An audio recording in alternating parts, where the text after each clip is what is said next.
시청자 여러분 안녕하십니까. 지금부터 전흑현의 안보정론을 시작하겠습니다. 이번 시간에 첫 번째 뉴스는 말이죠. 이 해경에서 오늘 치안감 이상 9명이 전격적으로 일괄 사퇴 의사를 표명했습니다. 여기에 대해서요, 윤석열 대통령이 사의를 발표했어요. 왜 그러느냐? 지금 이제 감사원에서 이 해경, 그리고 이제 국방부, 합참 이런 데 전부 다 지금 감사 중에 있거든요. 그래서 이 감사 중에 있는데, 지금 일괄 사표하는 것은 맞지 않다. 그래서 지금 반려를 했습니다. 그래서 오늘 대통령 대변인실에서요 밝힌 공지문을 보면 이번 이 수사와 관련해서 유가족과 국민께 오해를 드린 데 대해서 사의를 표명한 것으로 알고 있는데 그 순수한 뜻은 존중하겠다. 하지만 지금 감사원 감사 이런 진상규명 작업이 진행 중에 있기 때문에 일괄 사의는 반려할 예정이다. 이러한 입장을 내놨어요. 뭐 제가 보기에는요, 일괄 사의를 표명한 것도 해경에서는 이 국민들의 분노 그리고 실망감을 볼 때 당연한 조치가 아닌가. 그래서 이 공무원들도 말이죠, 반드시 책임을 지는 공무원상을 정립해 놓을 때 정말로 국민들로부터 이 사람들은 정말 공복이구나 하는 인정감을 받을 수 있는 건 아니겠습니까? 그래서 해경에서요, 어떻든 이유가 어떻든지 간에 이번 사건과 관련해서 공식적으로 월북 의사를 단정적으로 발표한 거, 이거는 잘못됐습니다. 월북이라고 단정할 만한 근거는 없습니다. 이렇게 발표했기 때문에 이 발표에 따른 이 규결, 즉 규결에 따라서 일괄 사의 표명한 것은 적정하다.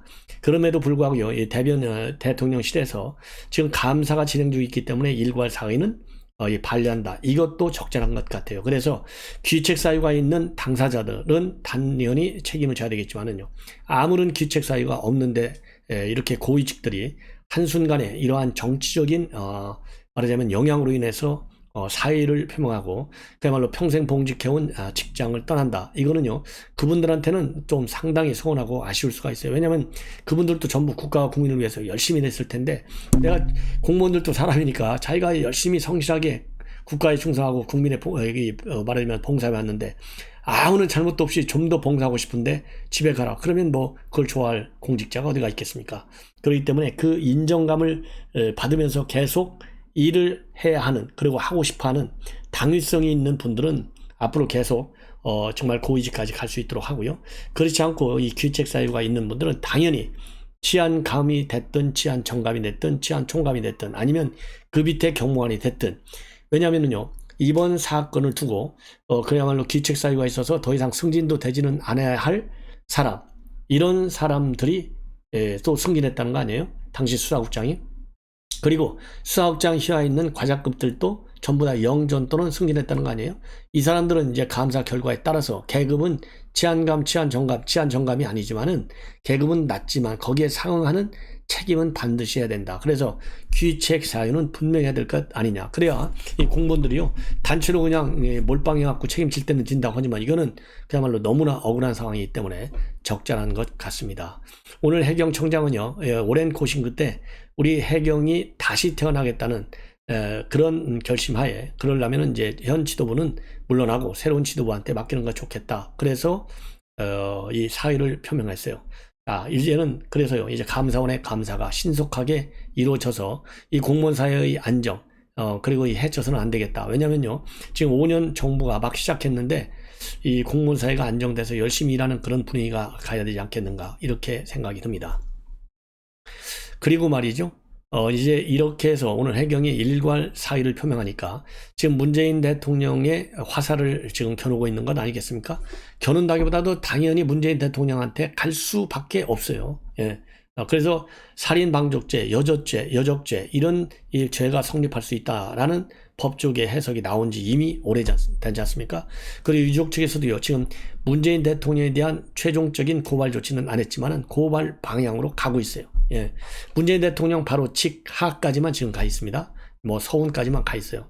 자, 그리고 그래서 이렇게 집단 사의를 표명해서 이제 해경이 입장문을 1년 9개월 만에 이제 정면으로 바꿔버렸잖아요. 그랬더니 문재인 대통령을 모셨던 민주당 국회의원들이 집단으로 반발 성명을 내놓고 있어요. 이거 집단으로 반발 성명하는 것 자체도요, 그만큼 자기네가 이 정당성이 없다는 거예요. 그러니까 수의 횡포를 여기서 다시 한번 보여주는 겁니다. 왜냐하면 집단 발표하는 걸 아무 때나 써먹으면 되나요? 예. 그래서 오늘 이 집단 성명을 발표한 사람들은요, 이 윤건영, 고민정, 그 다음에 윤영찬, 이렇게 18명의 의원입니다. 청출신 의원들 많기도 해요. 이럴 때 수망하려고 청출신들 대거 의원으로 다 배출한 거 아니겠어요? 자, 그러면 뭐라고 이 사람들이 집단 성명을 발표했느냐? 이 한마디로 있을 수 없는 일이 벌어지고 있고 문재인 대통령에 대한 보복 차원에서 이런 일이 벌어지고 있다라고 단정을 해서 비판하고 있는데요. 제가 하나씩 윤건영 의원을 비롯한 이 18명의 집단 반발문을 제가 여러분께 소개하면서 제가 비판을 해드리도록 하겠습니다. 정말이지 이 정도면 거의 사기 수준이다. 제발 대국민 사기를 중단하기 바란다. 벌써 용어도 뭣도 말이죠. 국회의원 수준에 맞지 않을 뿐만 아니라 이 사기라는 말이 자 공당에 얘기하는 거 그렇죠? 공당의 공식 입장을 사기 수준이다. 대국민 사극이다. 이 얘기는요. 민주당 자기네들이 사기극을 많이 벌여왔다. 이거라 마찬가지예요. 대장동, 백현동, 울산시장, 월성 원전 뭐 한두 개입니까? 이게 대국민 사극이라고 볼 수 있겠죠. 똑같은 컨셉으로 본다면. 그래서 오늘 말이죠. 이 하태경 의원이 위원장인데 TF에서 중간 조사 결과를 발표하면서 월보로 단정할 만한 그런 내용은 단 하나도 없다. 그리고 통신선도 다 살아있었고 그래서 문재인 대통령이 직무유기한 거잖아요. 예, 이 내용을 줬어요. 오늘 발표했어요. 그러니까 여기에 대해서 바로 맞받아들이는 차원에서 이제 입장문을 내놨다. 이렇게 보여집니다. 분명히 남북 간의 통신성을 단정된 상태였다. 왜냐하면 단절이 되지 않았었고 그리고 유엔사 채널은 살아있었다. 이렇게 하태경 의원이 오늘 발표했지 않습니까? 여기에 대한 반발인 거예요. 대북 전단 발송을 명분 삼아서 북한의 군 통신선을 끊어버렸던 것이 2020년 6월이다. 그러면서요 2020년 6월부터 2021년 7월까지 남북 군사 당국 간의 연결 채널은 없었다는 것이 팩트고 국민님이 걸고 넘어지는 것은 유엔사 채널인데 유엔사가 어떻게 우리 정부의 채널이냐. 아니 비상시에 이 인식이 말이 안 돼요. 아니 지금 비상시기도 이런 비상시기 어디가 있어요. 아니 대한민국의 국민이 지금 북한 영해로 넘어가지고 북한이 잡아다가 사살까지 하는 판국인데 이거를 이러한 상황에서는요. 왜냐하면 인권이라고 하는 것은요. 국민의 생명권 보호라고 하는 것은 요즘은요. 이게 천부인권으로 돼 있어요. 그래서 이건 전 세계 어느 나라든지 중국이라든가 북한이라든가 러시아라든가 이런 사회주의 국가 극히 일부를 빼놓고는 지금 현재 이 인권은 천부인권적 개념으로 모든 국가가 지금 보호하게 돼 있어요. 유엔사가 왜 나와 있어요? 물론 전쟁을 예방하기 위해서 나와 있는 거죠. 유엔사가. 그러면 전쟁을 예방한다는 건 뭡니까? 국민의 생명. 그렇죠? 이거를 보호하려고 하면요. 전쟁이 안 일어나가지고. 결국 유엔사 채널도 대한민국 국민의 생명을 보호하겠다는 그런데 쓰지 말라는 법이 어디가 있어요? 아주 극히 예외적인 경우인데 이거를 안 썼다? 정부 채널이 아니니까 소유권이 유엔사니까 안 썼다? 이런 무책임한 이 정말 대국민 사기 발언이죠. 이거야말로. 자 그러면서요. 연결 채널이 없었던 것도 문제지만 더 중요한 것은 당시 상황인데 불행하게도 우리군이 확인한 초기 첩보는 실종된 우리 국민이 북한 영해에서 발견됐다는 것이다. 근데 통상 첩보가 의미 있는 사실로 확인되기까지는 일정한 시간이 필요하고 불행하게도 그 확인 과정에서 피격 사건이 발생했다. 이 얘기는요. 북한 얘기인데 나보러 어쩌란 말이야. 이 얘기잖아요. 예? 그리고 첩보가 정보로 확인되기까지는 시간이 걸린다. 그 사이에 사망했다. 아니 첩보가 있는데 어쨌든 간에 우리 국민이 영해에서 발견됐다는 것은 사실이잖아요. 그러면 북한이 죽일지 안 죽일지 모르잖아요. 그러면 북한의 통상 체제의 성격으로 보면 안보는 뭡니까? 최악의 상황에 대비하는 거잖아요. 그러면 우리 영해에 우리 국민이 딱 지금 북한 영해에서 발견된 것이 우리 첩보로다가 본래 군 통신 첩보는 언제든지 첩보예요. 첩보 때부터 중요시해야 할 첩보가 있고 무시해야 할 첩보가 있는 거예요. 그런데 발견됐으면은 당연히 북한이 최악을 보면 아니 북한의 영해에서 아니고 지상으로 국경 인근에서 억지로 잡아가다가 그야말로 이 인권을 침해하는 사례가 비일비재한데 당연히 북한 영해에서 발견됐으니까 김정은이가 가만히 두겠어요? 인권 침해하죠. 최악의 경우는 사살할 수 있죠. 그러면은 첩보 때부터 딱 우리 국민을 보호하겠다는 인식이 있었으면 그거를 정보로 확인돼 가지고 이미 사살해버려서 손을 못 썼다. 이러니까 국군 총수권자로서 대한민국 대통령으로서 우리 대한민국 국민의 인권을 소홀히 했다. 이 인식이 여기에서도 확인이 되는 거예요. 윤건영을 비롯한 18명의 국회의원 머리 수준이 이 정도밖에 미안하지만 안 돼요.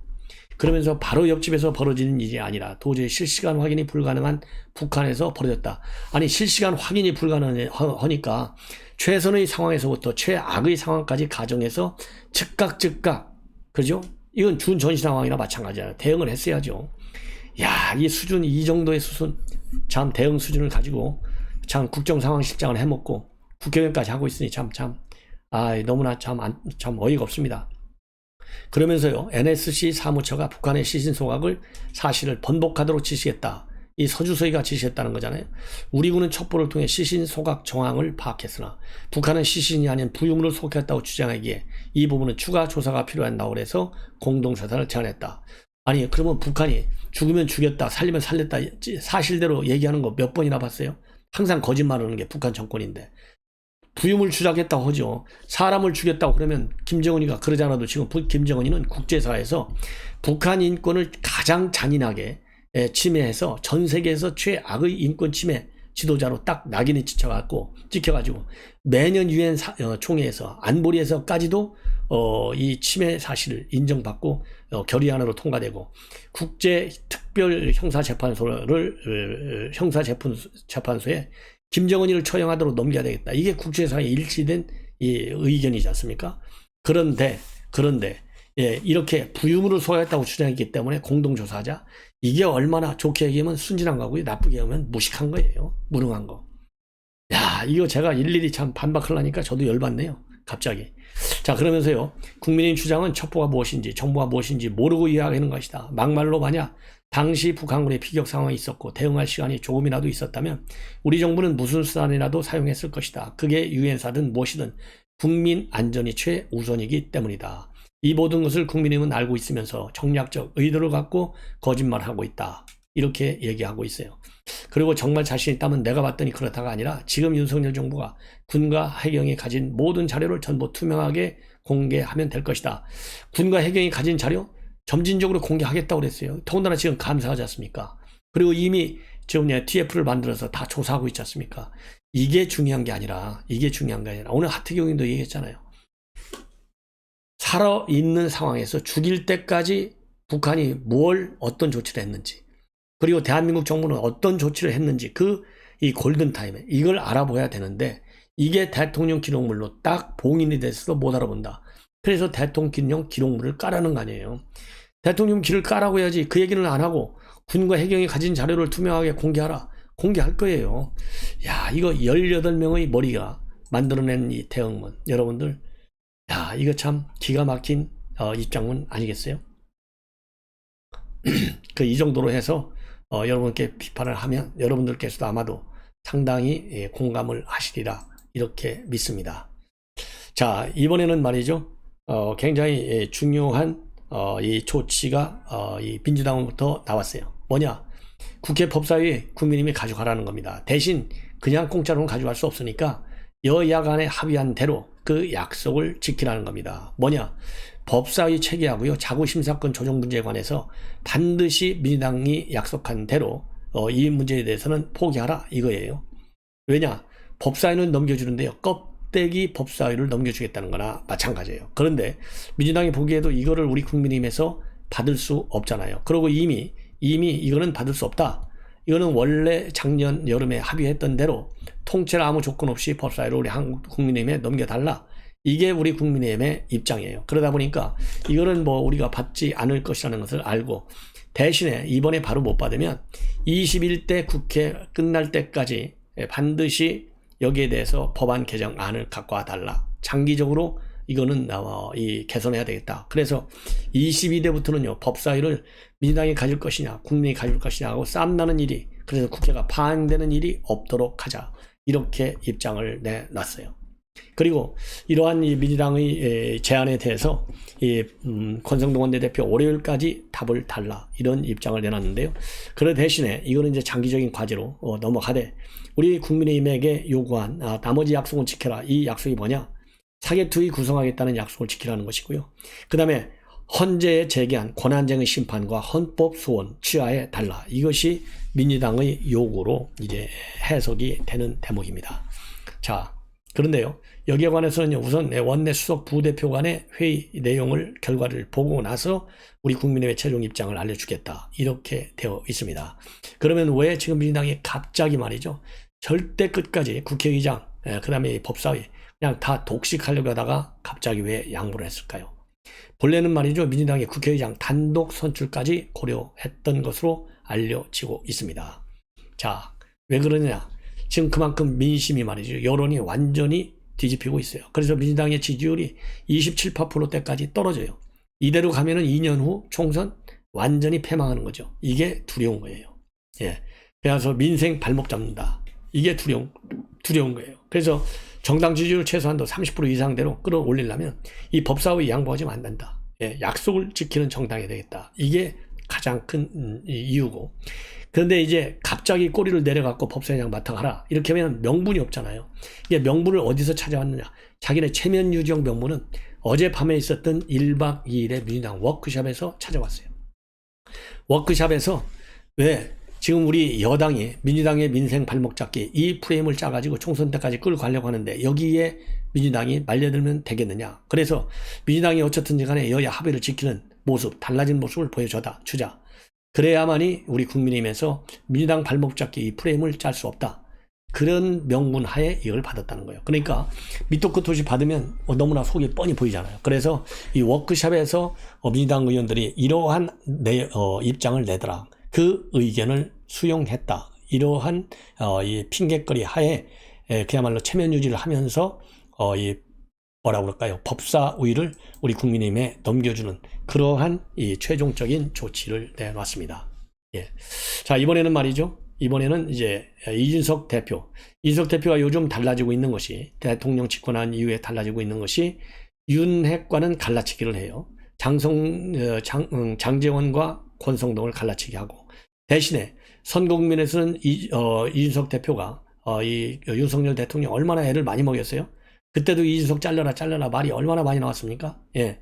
그런데 대통령이 딱 당선되고 나서는 윤석열 대통령한테는 완전히 꼬리를 내려요. 김건희 여사에 대해서도 항상 좋은 얘기를 해요. 보호막 딱 내가 살고 보자는 거예요. 그러니까 나 누구냐? 이준석이가 살고 보자는 거예요. 아, 이준석이가 바보입니까? 그래서 이렇게 투트랙 전략을 쓰고 있는 것으로 보입니다. 그러다 보니까요, 이제는 바로 어제 오늘은요, 이 인핵관들이 이제 최근에 이 이준석 대표가 배현진, 조수진 이런 분들하고 매일같이 싸우잖아요. 그러니까 이 지금 때가 어느 때인데 지금 싸우고 앉아 있느냐? 이러한 입장을 장제원 의원이 내놨어요. 장제원 의원. 이게 대통령을 도와주는 정당이 맞냐? 야, 이렇게 딱 올리니까 이 관련 기사를 갖다가 딱 이 페북에 올리면서 디코이를 안 물었더니, 그러니까 유인용 미끼를 안 물었더니 드디어 직접 쏘기 시작했다. 그러니까 직격탄을 장제원 의원이 쏘기 시작했다는 거예요. 그러면서 다음 주 내내 간장 한 사발을 할 것 같다. 이 얘기는 간장이라는 것은 이제 간철수, 그 다음에 장제원을 때 장.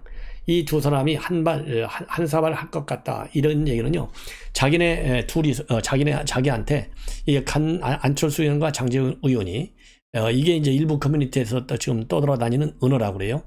이 간장 한 사발이. 자신을 내주부터 상당히 직접적으로 공격할 것 같다. 이렇게 해서 맞받아치고 있어요. 맞받아치고 있어요. 그래서 왜 그러냐면 안철수 의원이 이번에 정정식 의원을 갖다가 최고위원으로 추대했는데 이게 정정식 의원이 친윤계라는 겁니다. 그래서 이 간장 한 사발 발언은요, 안철수와 이 장제원 두 사람이 결국 자기한테 이 공세를 상당히 강하게 퍼부을 것이다. 이렇게 해서 일단 이 분위기 제압에 나서고 있습니다. 자, 그러면서요, 이제 요즘 달라진 것 중에 하나는 윤석열 대통령의 의중, 즉 윤심을 자꾸 꺼내들어요. 윤리 행동을 두고 대통령 의중인지 아니면 용상실의 의지인지 의심하는 분들이 있는데 전혀 그런 상황은 아닌 것 같다. 윤 대통령은 당내 문제 개입을 최소한 하겠다고 천명한 바 있다. 그리고요, 또 라디오에 나와서도요, 대통령 의중을 수시로 거론합니다. 그래서 이 문제에 대해서 대통령 의중을 좀 알 것 같은데, 그러니까 친윤 그룹 간의 내부 갈등 알 것 같은데, 친윤 그룹은 대통령을 잘 모르는 것 같다. 직접 듣지는 못했지만 윤 대통령의 당 운영에 대한 생각을 볼 때 이분들이 잘못하고 있다. 그래서 일부 친윤들은 지금 대통령 의중도 모르고 함부로 까불고 자기 비판하고 있다. 내가 대통령 의중은 더 알아. 내가 더 신뢰를 받고 있어. 이거를 지금 은근히 자랑하는 거예요. 그러니까 나 건들지 마. 이 얘기나 마찬가지예요. 그러면서요, 이 최근에 친윤계들의 이런 미묘한 기류, 이거를 갖다가 MB 때의 이재호, 이상득, 정두환하고 비교하고 있어요. 이런 사람들 갈등 때문에 MB가 망한 거 아니냐? 이 얘기를 지금 하는 거예요. 예.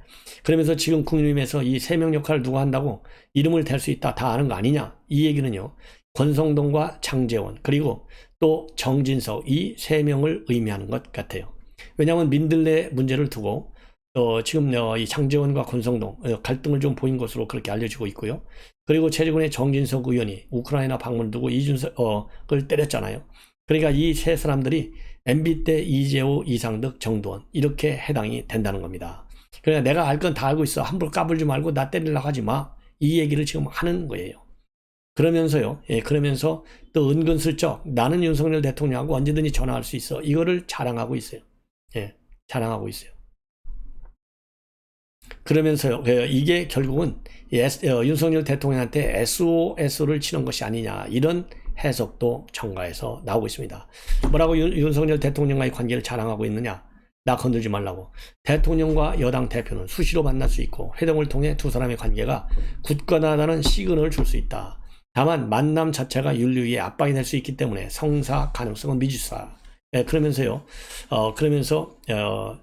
언제든지 나는 윤석열 대통령한테 쉽게 얘기하면 다 내가 애로사항 얘기할 수 있어. 이렇게 쉽게 얘기하면요, 폼을 잡는 것이죠. 폼을. 폼을. 그러면서 말이죠, 오늘 이 나토 문제 지금 참석하는데 정신이 없을 것이다. 첫 외교 행보이기 때문에 당무 부분에 있어서 누를 끼치지 않기 위해서 여러 가지로 지금 당은 주의를 계속하고 있다. 이렇게 밝혔습니다. 예.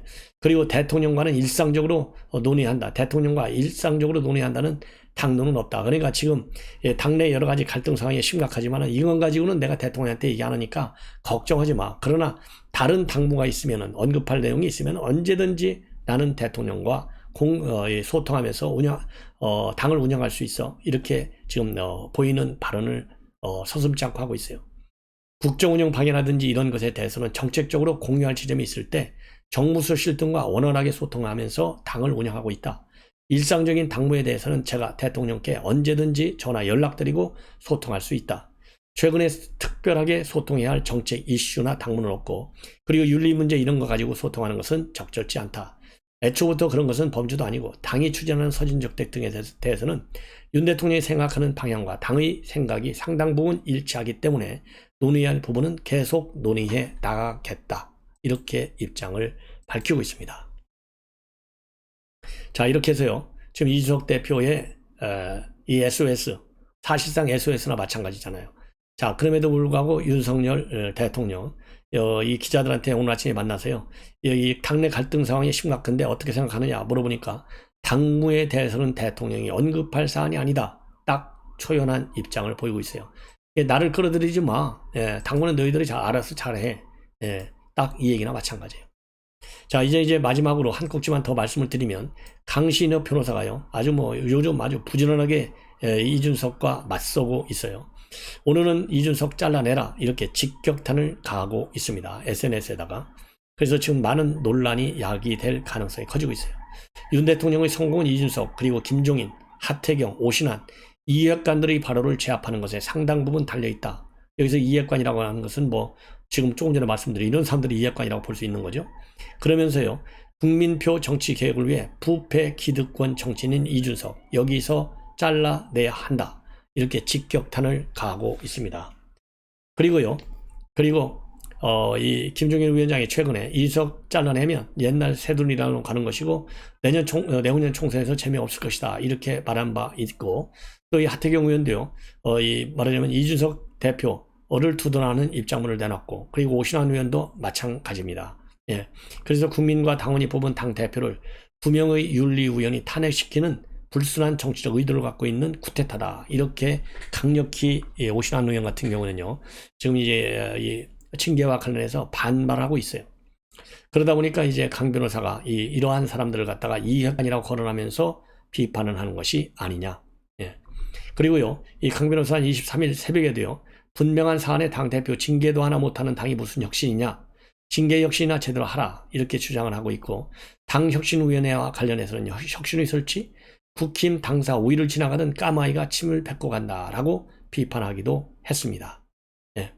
그래서 지금 현재 매일같이 이 팬클럽 회장이니까 당연히 김건희 여사 행보를 옹호하는 입장도 제시하고 있지만, 이렇게 대표를 말이죠. 대표를 민감한 이슈와 관련해서 잘라내라 라고까지 직접적으로 비판하고 나서는 거, 이거는 이 김건희 여사 그리고 이제 윤석열 대통령의 국정 운영에도 상당 부분 부담이 될 가능성이 큰, 휘발성이 큰 이슈다, 폭탄이다, 저는 그렇게 봅니다.